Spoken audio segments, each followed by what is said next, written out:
communities.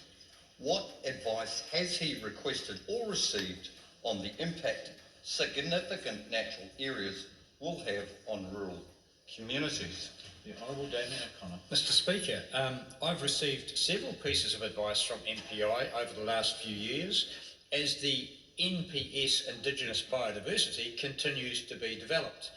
The NPS, National Policy Statement, is not yet finalised, and the impacts on rural communities will continue to be a consideration for ministers as we work on finalising it. Supplementary. Has he heard from rural communities on the adverse impacts significant natural areas could have on the use and value of their property? Mr Speaker, yes, I have received correspondence and talked with constituents in my area where they believe there will be an adverse impact on their communities. I've also spoken to many people from rural communities who live in those areas because they want to see the Indigenous biodiversity retained and protected. And so, there's a healthy discussion taking place, and we'll manage this process very carefully. Supplementary. What does he say to farmers, such as one in Tasman, who found out through a letter from the council that their entire 600-acre property, which has been in his family for 100 years, has been designated a significant natural area? Mr Speaker, I can't really comment on the individual property other than to say, or to congratulate his family, I guess, for protecting that biodiversity.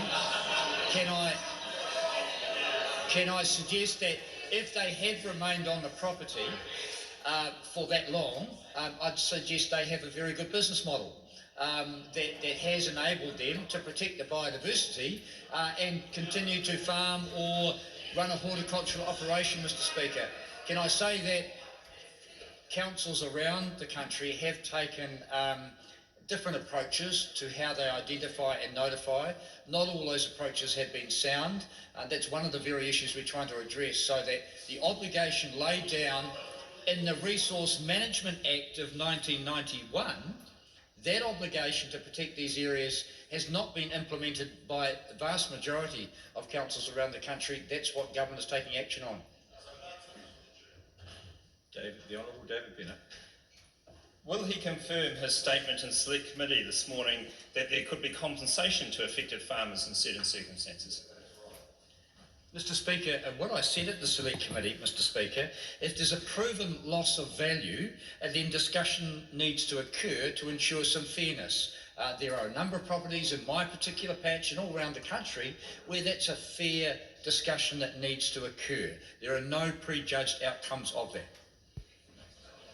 Tiana Tuano. Is the Minister satisfied that the National Policy Statement for Indigenous Biodiversity will address concerns such as those raised in the Far North by ensuring council's processes involve meaningful engagement with Māori?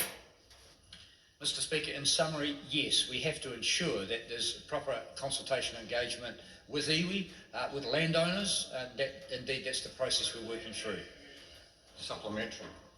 Will he advocate, as Minister for Rural Communities, for compensation for farmers for any loss of use of their land from significant natural areas?